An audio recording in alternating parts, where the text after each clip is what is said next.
Voilà. Bonjour, bonsoir, ça dépend de l'ère à laquelle vous nous suivez de partout, très chers abonnés. Bienvenue sur votre chaîne Actualité 26 TV. Mesdames et messieurs, tokutani lisusu mokolo wa lelo po tosola kaka na maimatali politique ya République démocratique du Congo. Bunagana en feu une fois de plus.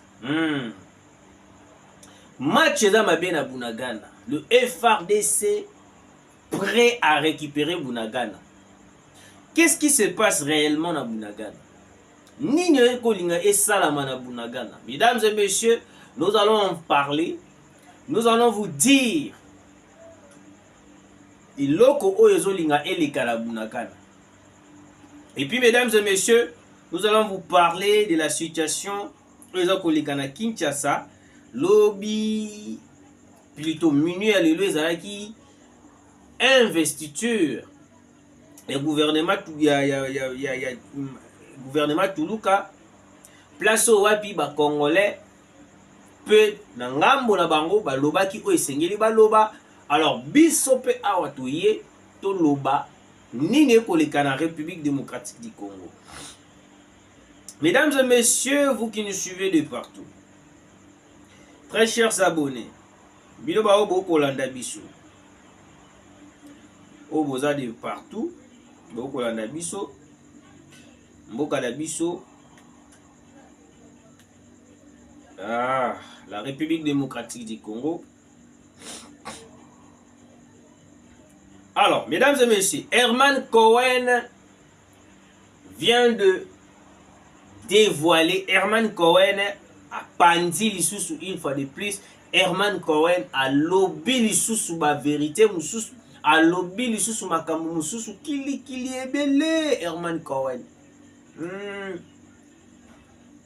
Herman Cohen a lobby ebele. Mesdames et messieurs, nous allons commencer par Herman Cohen. Écoutez, quelques heures après l'investiture du gouvernement souminois, un ancien diplomate américain appelle la communauté internationale à aider le FARDC à vaincre le rebelle du M23.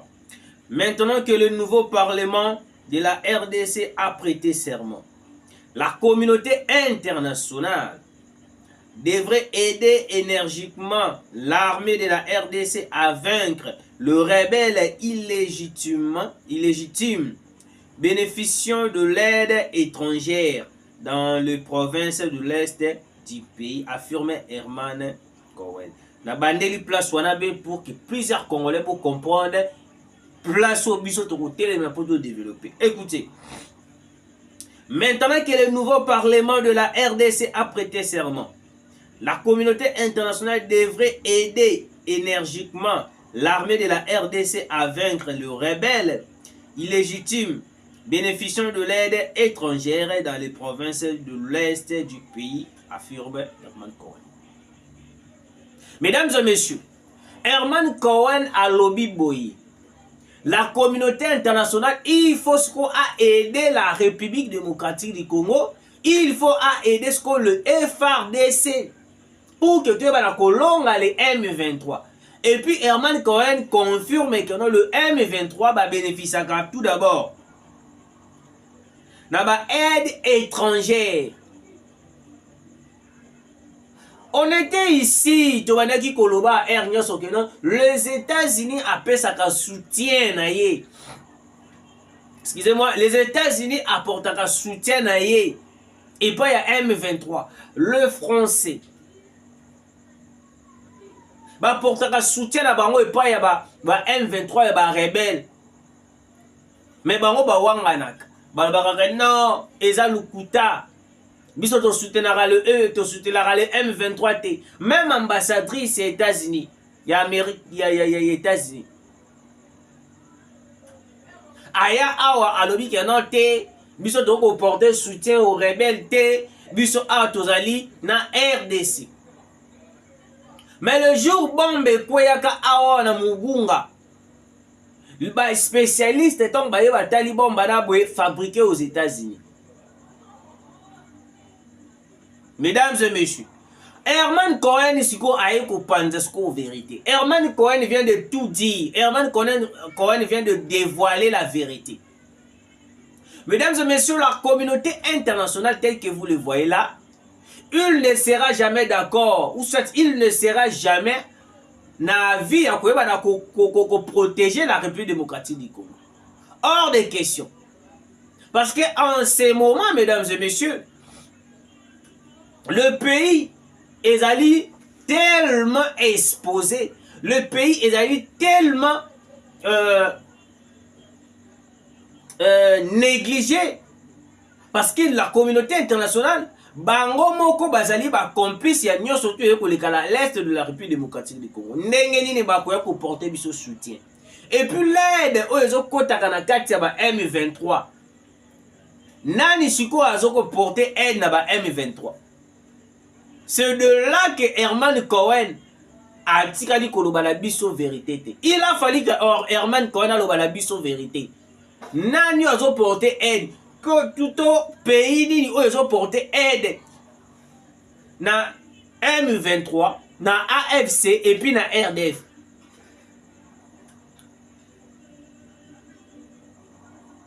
Parce que oyo biso toyebi pays oyo ezali le numéro 1 oyo porter soutien na ye pa ya M23, ya liboso ezali France, ya mibale ezali États-Unis. Le président de la République, il faut tout ça l'attention. Parce que bato wana bazali na ba idée moko ya koyeba na kobebisa nde la République démocratique du Congo. Ils ne seront jamais d'accord avec la République démocratique du Congo. Ils ne seront jamais d'accord. Pona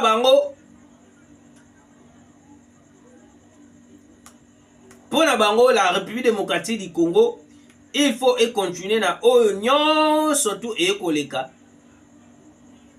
Na est de la République. Mesdames et messieurs, Judith Suminwa projette de mesures urgentes pour mettre fin à la guerre du M23 et ramener la paix dans les zones touchées par l'insécurité, principalement dans l'est du pays qui fait face à l'agression rwandaise sous couvert du M23.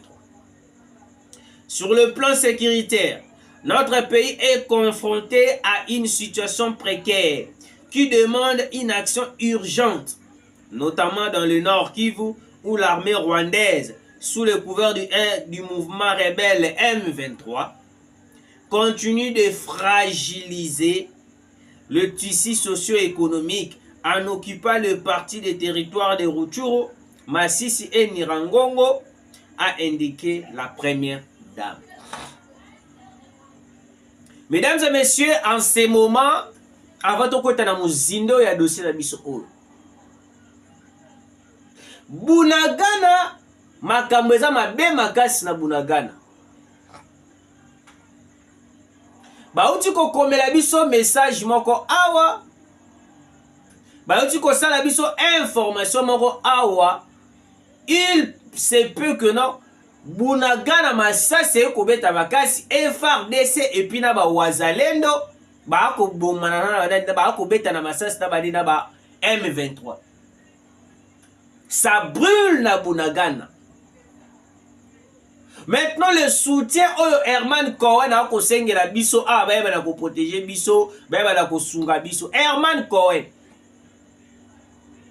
Il faut aussi demander à la communauté internationale ba yebisa na Paul Kagame ayeba na kolongola ba homme na mabele na biso sur le sol congolais.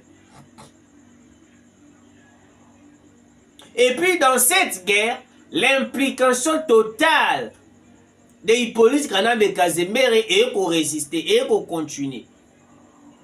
On ne voit pas, donc comme on a été, mesdames et messieurs, donc comme on a bisoté, innocentité et Hippolyte Kanambe Kazemere dans cette guerre. Parce que c'est lui qui nous a amenés jusqu'à ce point.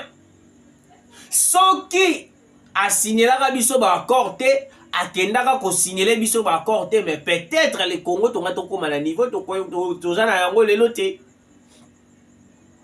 Mais si on remarque que non le loyo le M23 va réclamer accord ba signé na Kabila, accord ba signé na Kabila. Quel était l'accord qui était signé entre Joseph Kabila et le M23 des rebelles M23. Oyo lelo yo masase komi kobeta kili na Bunagana. Je vous dis mesdames et messieurs, Bunagana ezali parti moko stratégique oyo wapi ba M23 ba ko maintenir yango. Pourquoi? Je vais vous expliquer. Bunagana ezali place ba sala ka bango ravitaillement. Ezali place e facilita ka bango ba na kozala ravitailler. Alors, et kozala hors de question ba ko céder Bunagana facilement.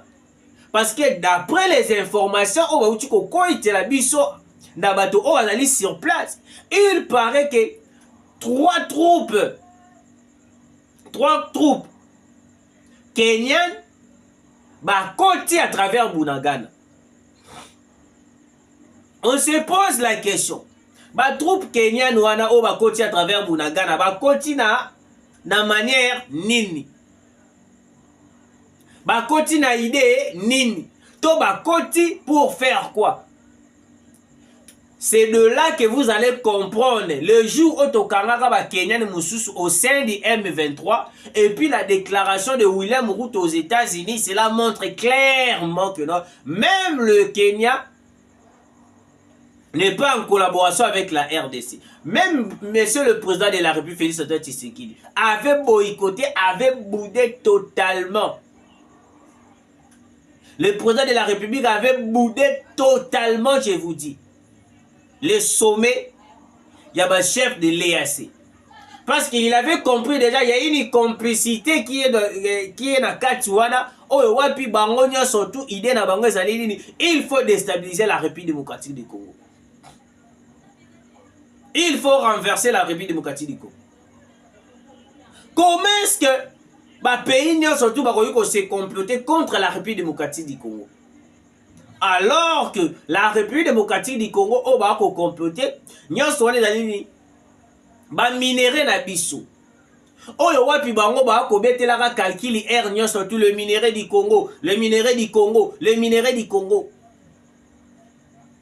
Est-ce que Herman Cohen peut prendre la décision à monopole et à la déclaration pour interdire aussi à la communauté internationale de soutenir le Rwanda? Il y a même na Bunagana.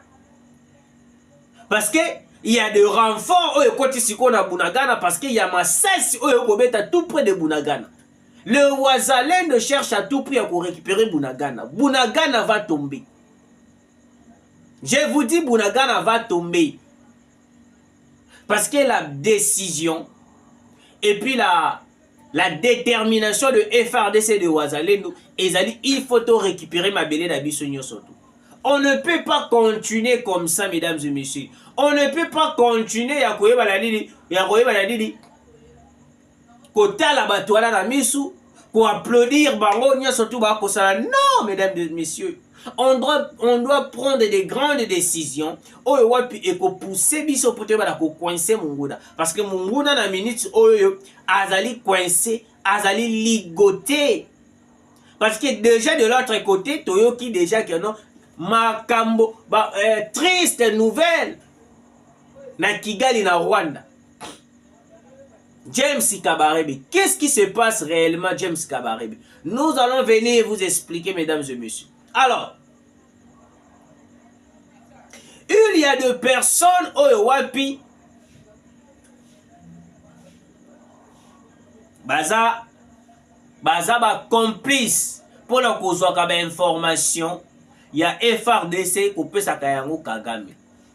Même la carte des médias la il y a des gens, des journalistes au bas qui la propagande, il y a M23. Alors, mesdames et messieurs,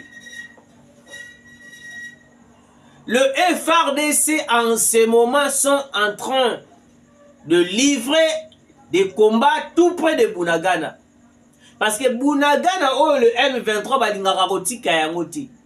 Yango moni dernièrement tant ba côté ici électricité ba lancer électricité bango ba komi ko sala yango propagande ote bango ba ko électricité bango tu ba sali boye bango tu ba sali boye alors que non c'est faux. Je vous dis que non c'est faux mesdames et messieurs. Excusez, c'est faux mesdames et messieurs. Alors, mesdames et messieurs, je vais vous lire cette information. Rapport final de l'ONU sur Kagame. Félix gagne en diplomatie. Un rapport de l'ONU prédit des bouleversements pour Kagame. Surnommé les Mwami de Singapour, pays cosmétique d'Afrique. Le poste sur le génocide et la discrimination se multiplient à l'approche de la publication imminente d'un rapport des experts de l'ONU sur la guerre en RDC. Ok. Le 30 décembre 2024, un rapport intérimaire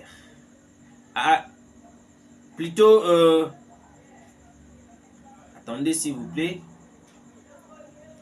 Le 30 décembre 2023 plutôt.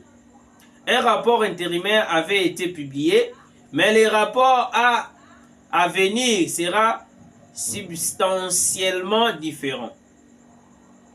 Le Rwanda a été observé en violation du territoire congolais, ce qui pourrait inciter l'ONU à soutenir officiellement la SADC. Cette décision représenterait un rêve pour Kagame, malgré ses efforts pour maintenir son influence diplomatique. Certains critiques visent le voyage du président Félix Antoine Tshisekedi, mais peu reconnaissent leurs bénéfices. Il semble avoir remporté une victoire diplomatique au sein de l'Union africaine. L'Ouganda pourrait également se retrouver impliqué suite à ces rapports. Mesdames et messieurs, parmi le pays oyo wapi bako participer na kati ya rebellion ya M23, on en a parlé ici. L'Ouganda ezali pays oyo wapi jusqu'à preuve du contraire. Biso toko boya jour et nuit toko yebisa mokonza mboka keno. Même l'accord autokenaki ko signer l'accord militaire avec l'Ouganda. On est là jour et nuit en train de supplier le président de la République.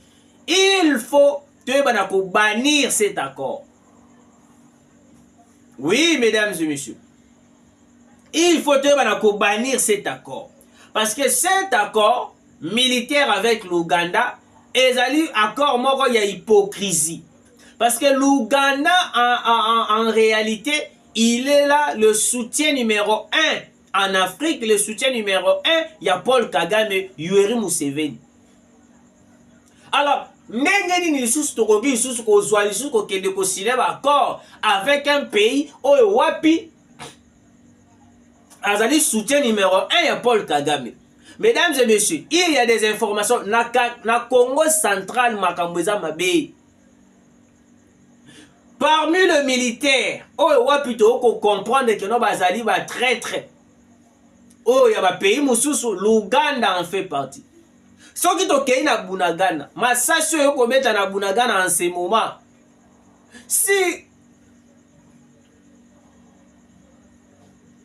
to comité na niveau ya koyeba na par exemple ko neutraliser tout le personne ba militaire ba rebelle nyoto ba na Bunagana, oko remarquer tokokuta yoka ba Ugandais. Tokokuta yoka ba Ugandais. Parce que l'Ouganda aujourd'hui, Yoweri Museveni, je vous ai toujours dit, Yoweri Museveni est le père formateur de Paul Kagame.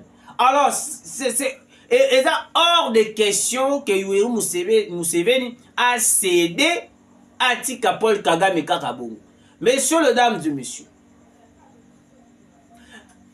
affrontement oyo kosala bala Bunagana en ce moment. Et ça, affrontement moko ezo senga tout d'abord. On doit soutenir l'armée congolaise. On doit soutenir le Wazalendo. Et puis soutenir le FARDC. Parce que la chose aux communautés internationales a dit, démoraliser, désinformer la population. Koini sa population, mokonzi mboka. Après d'avoir koini sa population, mokonzi mboka, koini sa population armée naïe.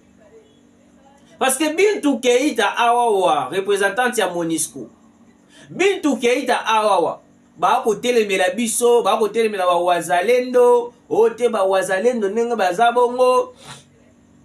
Excusez, ne bawazalendo ndenge baza bongo, bawazalendo ndenge baza bongo,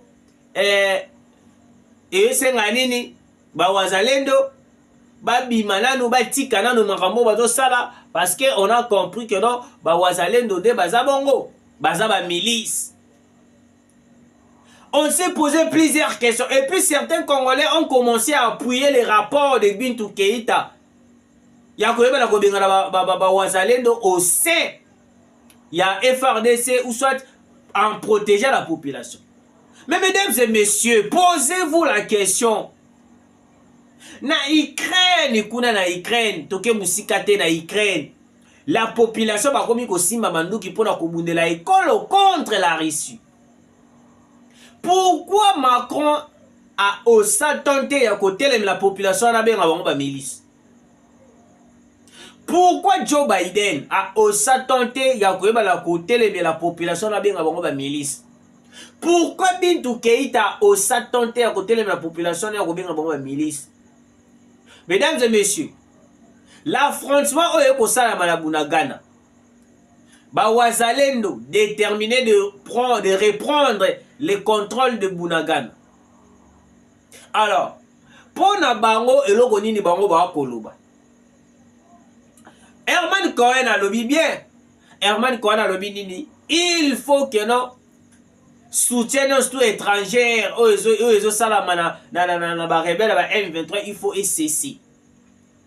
On pensait peut-être que non Herman Cohen allait dire, allait citer bato ba ko soutenir le M23 parce que ba aide étrangère wana ya ko citer yango. Vu qu'il n'a pas cité les noms, mais biso toyebi déjà que non, c'est les Américains et les Français de bazali derrière tout ça. Ouais, je vous dis. Mesdames et messieurs, Bunagana sera récupéré. En ce moment, je vous dis, Massa c'est kobeta na côté à Bunagana. Massa c'est ça kobeta na Bunagana, je vous dis. Le M23 en ce moment en débattant de Kosakalate.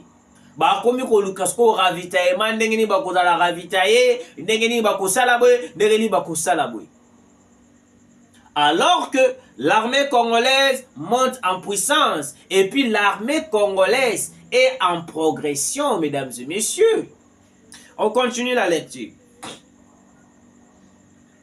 Voici les principales implications entendues de ces rapports. 1. Soutien à l'implication des sanctions. 2. À l'occasion des ressources humanitaires. 3. Clarification des violations par le Rwanda, M23, groupes armés en RDC. 4. Recommandations pour la MONUSCO, l'ONU, etc. 5. Évaluation du soutien du Conseil à l'égard du Rwanda. Le paradoxe réside dans le fait que le Rwanda cherche à maintenir son influence au sein de l'ONU via des missions de paix, tout en utilisant son armée RDF M23 contre la MONUSCO en RDC. L'ONU ne peut rester indifférente à cette situation. Le rapport abordera également les activités de FDLR, ce que les partisans rwandais pourraient exploiter pour leur propagande. Après la publication de ces rapports, nous pourrions assister à un retrait significatif de forces RDF au territoire congolais ou bien à une guerre totale.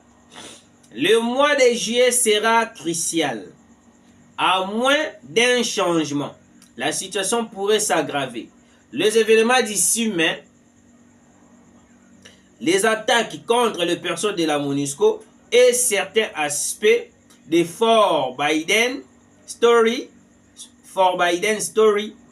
seront également mentionnés, ce qui pourrait aggraver la situation pour Kigali et même sur son élection. Mesdames et messieurs, ba sanction ebele oyo kokwea likolo ya Kigali kokwea likolo ya Paul Kagame. Ouais. En ce moment, nous voulons que le Rwanda, son armée RDF, le M23, le UPDF, baïbana ko libérer mabele na biso. Soit la paix totale, soit la guerre totale. Ndenge moko ndenge masasa ekobeta Bunagana. Peut-être Herman Cohen ne nous a pas tout dit. Parce que Herman Cohen a lobby na biso kaka makambo ya mike a lobby atiki. Mais la grande vérité est à ce que toute la communauté internationale, les États-Unis, la France, les Occidentaux, surtout, bazali derrière ce qui se fait à l'est du Congo. C'est pour cela que vous remarquez batia kabiso soutien te, mesdames et messieurs. Bango soutien na bango ezali nini biso ndenge za bongo tozalaka toujours kaka menacé, toujours menacé, mesdames et messieurs. Mesdames et messieurs, écoutez.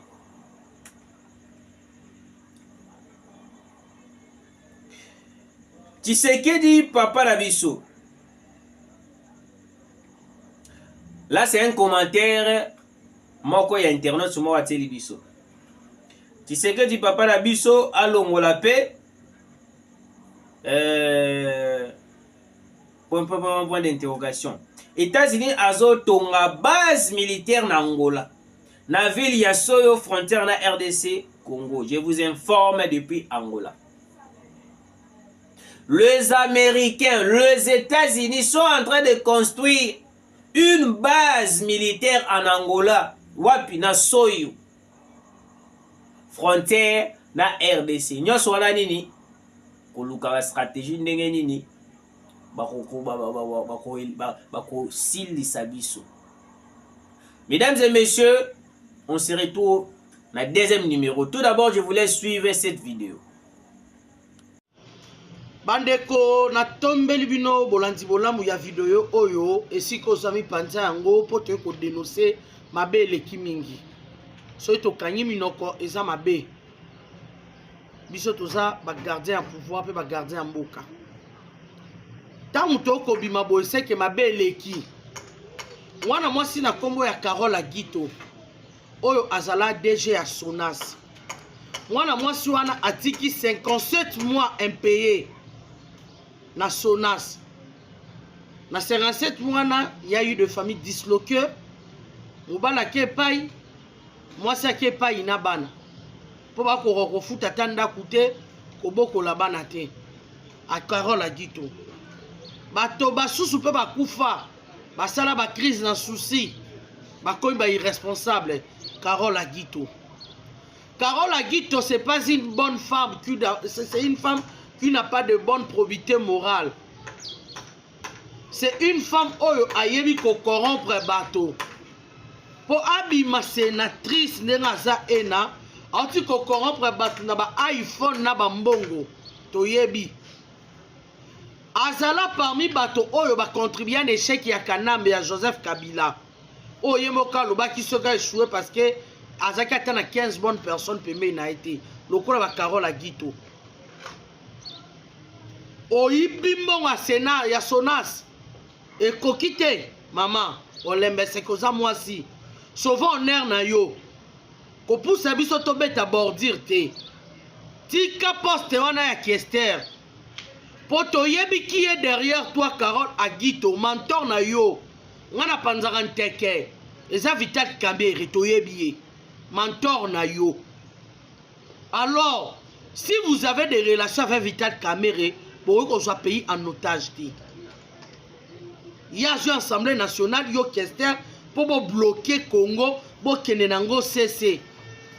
Kamerhe est un ministre, ah, c'est le bisoni.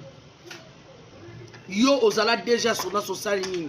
Pour imposer yo, na poste, il y a des postes, il y a Kester, il y a Sénat. Pona ni kozwa biso ba Congolais en otage. Kaka bino bozonga kabato mususu bazate. Et pourtant nous avons une nouvelle classe politique, de nouveaux sénateurs et de nouvelles sénatrices sont là. Et ça, kaka yote Carole Aguito. Puisque tu es déjà médiocre, tu nous as prouvé de quoi tu es capable. Mais olingo zonga lisusu, pona nini tozaba, dupe na bino te oboriko sakana na biso. Trop c'est trop. Tolembi. Vous avez partagé ma poste na bino tolembi. Mais question okozwate. Parce que eza waneza chambre ya bassage. Eza esika otoriko céder facilement te. Yoza Kabili Mounene. Nalanda yo nande ko les gens na Top Congo comment tu défendais Kabila. Mais le lobo yo onwa kozonga. Ba kozonga comme Kester na Sénat pona nini. Votre travail na baati nini yo sali et pas na baati. Maman, tika se respecter. Se respecter oza moninga mwasi na peso conseil. Respecte-toi tika poste wana. Na mentor na yo azo chayo. Toboyi bokoki kozwa biso lisusu en otage te. Trop c'est trop. C'est comme si bato sika bazalaka te kaka bino na basi na mibali na bana na bino bozonga kanesika ena. Et pourtant toza na nouvelle classe politique. Oyo bakoti na kati ya Sénat wana. Oyo bazan ensemble kaka bino te toboyi. Lume mwete moto bokoluka bokozwa bokokanga bokoboma biso na yebisi bino Carole Aguito soki ozana posa lume tikalaka na poste wana mais conseil non peut être que une dame démissionner longwa pena na poste ki Kester wana toza be esclave na bino te po bozwa biso en otage osali ya malonga te présidium bofandisela biso ensemble. Bon, Lukabo sala nyon surtout si le 11 dengue tata mokonza lobby pardon gouvernement et vanda bon fan c'est gouvernement bon il côté les mais la décision chef de l'état té et ça manque y a respect à chef de l'état oh nyon sa côté les manzela chef de l'état oh nyon sa côté les manzela ya Congo to kotika eli susuté pour toi qui kotika binoté to za ba dupe na binoté oh yo zo Lukabo sala yo na mentor na yo Carole Aguito. Toyebi yango bozwa contrôle ya Assemblée nationale pena ya Sénat. Toyebi bino makaboni bosala. En tout cas, c'est retiré. Wana nga na peso avertissement. Sinon te orozwa lumbe moite. Merci. Bon partager vidéo maximum partout ici quand surtout vos alliés. Merci, bye.